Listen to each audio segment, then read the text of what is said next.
We're up to mitzvah number 153, and today we're going to do 4 mitzvahs. 153, 155, 158, and 470.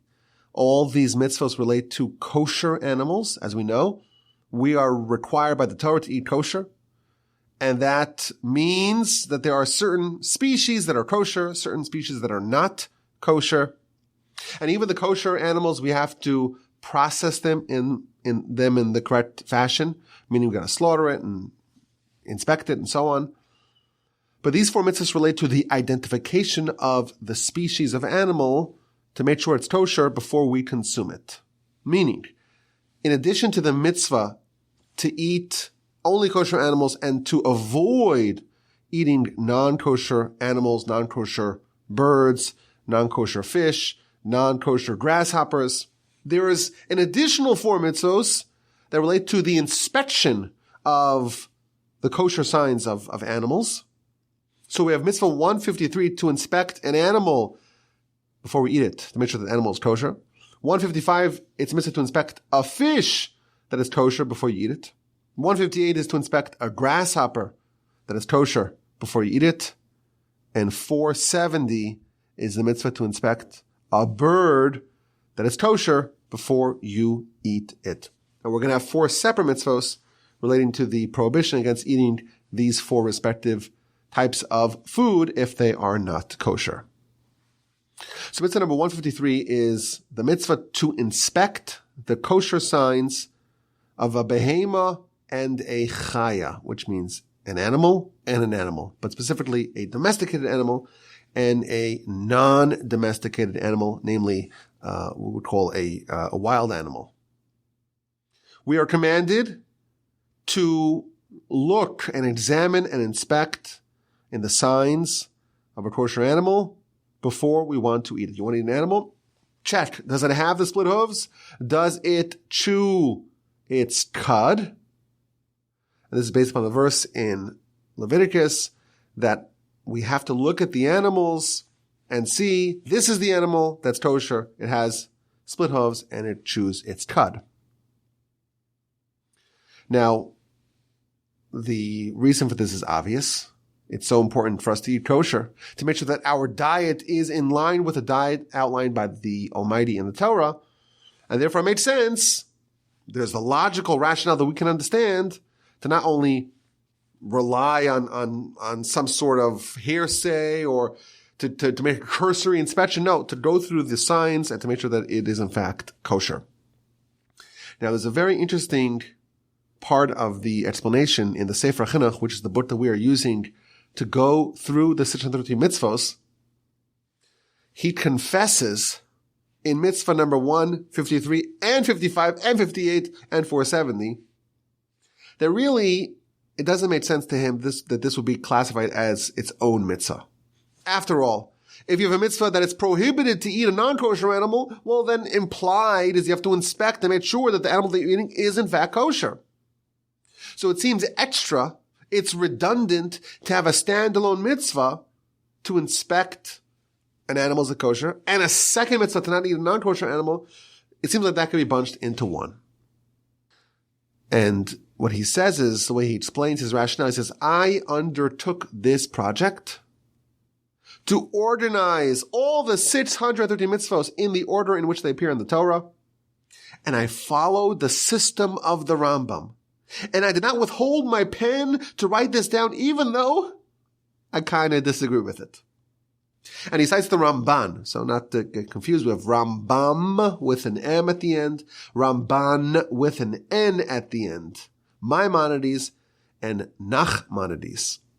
The Sefer Chinuch is following the system of Maimonides, of Rambam. And he's saying, I'm going to go with his system, even though the Ramban has a different system. And the Ramban omits these 4 mitzvahs in his count of the 613, and he replaces them with other mitzvahs. In fact, there are a total of 17 mitzvahs that the Rambam includes, that the Ramban does not include and instead supplants others instead. Even though it makes sense to me, and my heart grasps the opinion of the Ramban, that it doesn't make sense to enumerate the inspection of animals as mitzvos, as standalone mitzvos on their own. Because once you're told that it's prohibited to eat them, then it's implied already that you must inspect it. Nevertheless, I'm going to follow the system of the Rambam, and I'm going to count it, and this is the system that I adopted, and this is what I'm going to follow. And he has that little piece, which is very interesting, where he's saying, just yielding, I'm accepting the organization and the count and the enumeration and the delineation of the Rambam, even though the other system makes more sense. I'm just following the Rambam in the list of 613, even when I kind of hear the other side, and that seems to be more logical. Now, of course, we know that there are two signs of a kosher animal, whether it is domesticated or not. It must have split hooves. It must rechew its cud, the Torah tells us. But there's also two types of animals. There are two names in Hebrew for an animal, one for a domesticated animal, that's called a behema, and one for a non-domesticated, a wild animal, that's called a chaya. And it's important to know not just if an animal is kosher or not, it's important to know, is it a behema or a chaya? Is it a domesticated animal or a wild animal? Why? Because if it is a wild animal, there is the mitzvah of kisui hadam, of covering up the blood. You have to, so to speak, bury the blood of a wild animal, but not of a domesticated animal. That's one practical difference between a behema and a chaya. In addition, the chalev, which is the forbidden fats, are prohibited only in a behema, but not in a chaya. So if the animal is a chaya, namely a wild animal, the chalev is permitted, and if the animal is a behema, a domesticated animal, then the chalev, which is the forbidden fats, is prohibited. So we have signs to determine if it's kosher or it's not. Split hooves, chewing its cud. How do we know if it's classified as a behema, as a domesticated animal, or as a chaya, as a non-domesticated animal, to know whether or not the forbidden fats are forbidden, in fact, or they're permitted, and whether or not we have to cover the blood, we have to, so to speak, bury the blood. This is not found in the Torah, says the Sefer HaChanach. The Torah doesn't say. But we have a tradition. We have a tradition. This is going to be a theme in these mitzvos. We have lots of traditions that we follow. And it's unique, I think, amongst mitzvos in that there's a heavy emphasis on tradition and what's known as our Mesorah, what was transmitted to us from previous generations. We find more of that in these series of mitzvos than in others. And he tells us the horns of a wild animal are layered and grooved and rounded. Now, what does that mean? So he explains. They're layered like the horns of an ox, and they're grooved like the horns of a goat. And he explains that the grooves, they merge into one another, and they're rounded like the horns of a deer. And therefore, he tells us, any animal that does not have these signs on its horns, we assume it's a domesticated animal, not a wild animal. And thus, it will be prohibited to eat from the chalev, from the forbidden fats, and it would not be required to have the blood covered. Well, what if you have an animal that does not have its horns on it? The horns are missing. You know it's kosher because it has split hooves. It chews its cud. You know for sure it's kosher, but you do not know whether or not it is a behema or a chaya, a domesticated or a non-domesticated animal. In that case, well, you have no signs to inspect, but you could recognize what species it is, and therefore You know if it's a wild animal or if it's a domesticated animal, and you are allowed to rely on your recognition. You say, this is an animal that I'm familiar with. This is a bovine. This is a sheep. This is a wild goat. This is a deer, and so on. And you don't need to look at the horns if you do not have any horns. Very interesting mitzvah, the inspection of the signs, of the kosher signs of animals, both domesticated and wild. Mitzvah number 155, it's the same thing with respect to fish.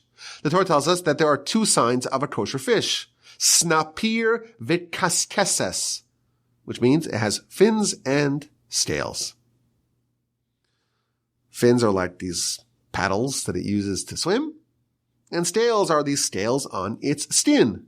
On its skin, it's got these little scales. Now, I don't eat fish, so it's not so pertinent to me, this mitzvah, but nevertheless, it's part of the Torah, and we study it, of course, and this is a very short comment that the Sefer Chinuch offers, and he gives, as he always does, a sampling of laws. And he says, well, how many scales do you need to have? There's many species of fish. Does it need to be completely covered in scales? A handful, is that enough? So he tells us that one scale is sufficient, provided that that scale is under the gill or the tail or the fins. But if it's elsewhere, then we could maybe be concerned that maybe just it's some other fish's scales that somehow got attached or glued on. It would need, if the lone scale is elsewhere, it would need to have two scales. One would not be sufficient. You have a fish, you want to eat it, you must inspect it. Do you see the fins? Do you see the scales? Do you see at least one scale if it's in these specific locations, or two scales elsewhere? It's a kosher fish. Bon appetit. Enjoy. Mitzvah number 158 is to inspect grasshoppers. Sounds delicious. They're very crunchy, I've been told. Lots and lots of protein packed into them. There are certain grasshoppers that are kosher and certain grasshoppers that are not kosher. And again, we're given a tradition that there are 8 types of kosher grasshoppers. And the Talmud lists the names. The problem is we don't know what the actual name that we have today for these species may be. And therefore, already in ancient times, there was a lot of uncertainty which grasshoppers exactly qualify to be kosher and which are not. And that's why today, because not most, but Ashkenazi Jewry does not have a continuous tradition, therefore Ashkenazi Jewry says, we don't have a tradition, we're not going to eat it. However, some Yemenite, especially Jews, they still have a continuous, ongoing, uninterrupted tradition of which grasshoppers are kosher and which ones are not. And therefore, until today, there are people that still eat this, because after all, it is kosher. Now, interestingly, one of the laws that he tells us, when he gives us the sampling of laws, is that if you have someone who is an expert, that expert is reliable not just for themselves, but even for others. So if there's someone who is a bona fide expert and they say, oh, this is a kosher grasshopper, get some yourself, use it to coat your breading for your schnitzel, well, that's great. That would be, in fact, reliable. We still don't eat it. Now, what exactly are the signs? So Sefer Chinuch tells us that there are 3 signs for a kosher grasshopper. It has to have 4 wings that cover the majority of its length and the majority of the circumference of its body. And it has to have 4 legs and 2 additional jumping legs that it uses to jump off the ground. Now, as is true with all these species, we have all sorts of other traditions, and we'll get to more of them in just a bit. There is a custom that Yemenite Jews have that there's like a sign almost written on the stomach of kosher grasshoppers in the shape of the letter Ches, the Hebrew letter Ches, which is the 8th letter of the Hebrew alphabet. And it's the first letter for the Hebrew word for grasshopper, which is a chagav. And this is even cited in some of the halachic literature that one of the ways you can differentiate between a kosher grasshopper and a non-kosher grasshopper is the Almighty kind of put a sign in it. This one's kosher, and I'm going to write it. I'll just tattoo it on its belly so you know exactly, it's easy to find. And even today, most of us don't have much of an appetite for this, but there are some really cool videos online. You can see people pointing out the ches on the stomach of a grasshopper. And finally, mitzvah number 470, to inspect the kosher signs of a bird. Now, interestingly, the Torah does not actually give us signs of a kosher bird. It gives us a list of kosher birds, a list of non-kosher birds, but we don't have a scriptural sign or a list of identification marks for a kosher bird. But the Sefer Chinuch again cites a tradition that if you find a bird that has these 4 qualifications, you know for sure it is a kosher bird. Now, if it does not have these 4, you don't know for sure that it's not kosher. But these 4 would prove that it is in fact kosher. Number 1, it does not claw its prey. Number 2, it has an elongated toe. Number 3, it has a crop. And number 4, its gizzard can be peeled. If a bird has these 4 qualifications, we know for sure it is a kosher bird. Now, it's very interesting that there are many citations in the Talmud and observations in the Talmud and the Midrash and very bold statements regarding the whole idea of classification and identification of kosher and non-kosher animals. And the Talmud itself says that if you just study this subject, you come to the conclusion that the author of the Torah is God, the same creator of all these animals. If you look in the Torah lists the kosher animals and the kosher qualifications in a few places in the Torah, chapter 11 of Leviticus, chapter 14 of Devarim, Deuteronomy, it lists 10 kosher animals. And then it says, these are the animals that you may eat. And then it gives us the rule. Split hooves, choose its cud. So it's saying 2 things here. And when you put them together, you discover something fascinating. These are the animals. It lists the animals by species. And then it says the qualifications. So one of those 2 is redundant, is unnecessary, is superfluous. Just tell me the qualifications and then I could look at every animal and see if it's kosher. Our sages tell us that the verse is telling us something very noteworthy. The Torah, the author of the Torah, is declaring there are 2 criteria for a kosher animal, and there are 10 animals that fit the bill. 10 and no more. Which is something that only the creator of the Torah and the creator of the animals would know. If the writer of the Torah, if the author of the Torah did not have complete knowledge of all the animals in the world, how can the author of the Torah say definitively these 10 and no more? It's a pretty remarkable statement.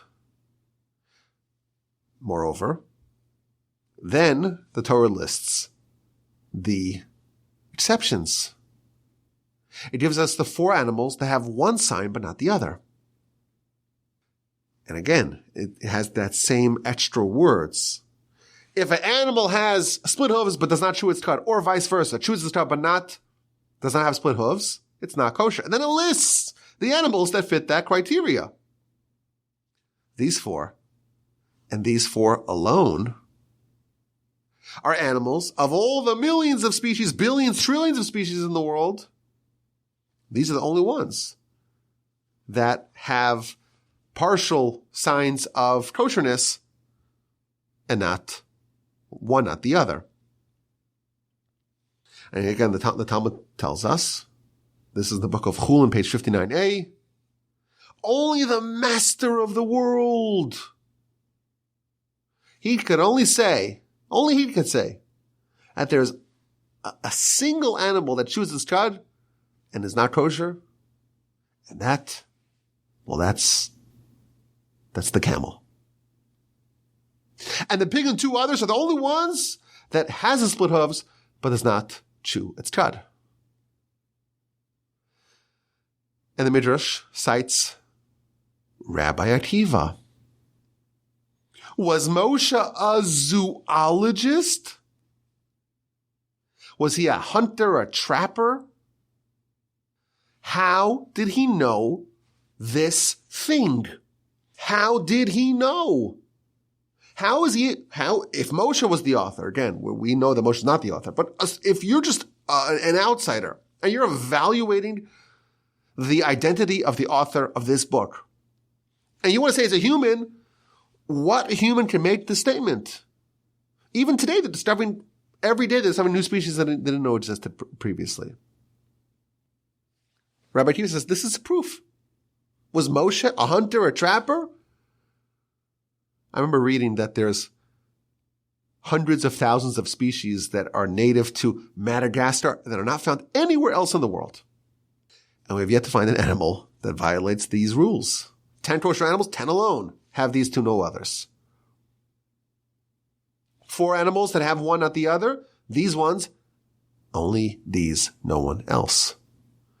The master of the world knows exactly the identity of every animal, and he writes in the Torah, he writes this, which is absolutely fascinating. Now, to make matters more interesting, if this is the area in which the written Torah is proven, this is also the area where the oral Torah is proven. The Talmud says that our sages are going to speak about this. They'll give us some more signs. Kosher animals lack upper incisors as long as they're not a young camel. Now, what's upper incisors? In your teeth. You got molars in the back, and then you have incisors that make holes in the food, right? The front teeth. The teeth that show when you smile. Kosher animals, says the Talmud, no kosher animals no kosher animals have upper incisors. So if you find an animal that does not have upper incisors, you know it's kosher, unless it's a young camel. So our sages are saying, we'll give you proof that what the sages are saying is also divine. They'll make that bold statement. In addition, Talmud tells us, we'll give you another sign. If you want to look at the flesh at the edge of the tailbone and look at the direction of the flesh, if it is warp and weft, which means that it goes partially stretches vertically, partially stretches horizontally, Well, that's a sign of a kosher animal. So long as it's not a young donkey. And the Talmud explains that this is our tradition. It's a tradition. Where does this tradition come from? Well, from the previous sages, from previous generations, all the way back to Moshe. Where did Moshe get it from? He got it from the Almighty. So now he's saying, I'm going to give you tools here to prove that this is all legit. We'll put some in the oral Torah, some in the written Torah. Everyone knows, and the evidence is out there. No one else can make that statement. And there's more. Our sages tell us, any fish that has scales definitely has fins. But the reverse is not true. So if it has scales, it has fins, but not all fish that have fins have scales. Again, where do they know this from? How do they say this with such confidence? It's a tradition. Tradition from who? From Almighty. To Moshe, to the next generation, and so on, to us. Was Moshe a zoologist? Was he a marine biologist? How did he know? This is an absolutely amazing set of proofs to the divinity of the Torah, both the written Torah, the oral Torah, and of course to the existence of God. And I also find it noteworthy, perhaps, that in this mitzvah, the Sefer Chinuch says, I'm just going to follow what the Rambam says. It's almost like this is the mitzvah where we say tradition is going to reign. It's going to be something that we just accept. Maybe there's something to that in this particular mitzvah, the Sefer Chinuch says, listen, I don't understand it necessarily, but this comes from the Rambam. It comes from the tradition. I'm going to stick with it. I want to end off with one cool story that's verified and documented and contemporary. There was a great sage. He was recognized as the greatest sage in the world. Passed away a couple of years ago. His name was Rabbi Chaim Kanievsky. And he was an expert in every single corner of the Torah. Literally knew it all like by heart. Every year would finish Babylonian Talmud and Jerusalem Talmud, of course, the whole Torah, every Midrash, every Zohar, every Shulchan Aruch, everything, every year. And he knew it. And when there was a leap year, an extra month, his cycle was to finish the whole Torah in 12 months. If there's a 13th month, then you would write a book in a month. So he wrote many, many, many books. And he particularly focused on very obscure subjects. Obscure subjects that no one writes about. So he wrote one book on, he probably wrote hundreds of books, but one of them was on grasshoppers. So all sorts of grasshopper related stories with him. And one story is that he was once studying a part of the Torah that was related to grasshoppers. But he needed to see a particular species of grasshopper. So I think the different versions of the story, it's actually he told his daughter to go find one or to go to the library to find a book on it, something like that. There's different versions of what exactly he did. She tried to find a picture of this particular grasshopper, couldn't find it. Anyhow, the great rabbi is studying, and from the window, a grasshopper jumps onto his book. The exact species that the great rabbi is trying to look to see a picture of, to see what it looks like, it pops up on his book of Talmud. And he examines it. And I think it had something to do with the hind legs. Torah says that it has 4 legs, but also has 2 extra jumping legs. And the story continues. After the inspection was over, the grasshopper fled away. Left, okay.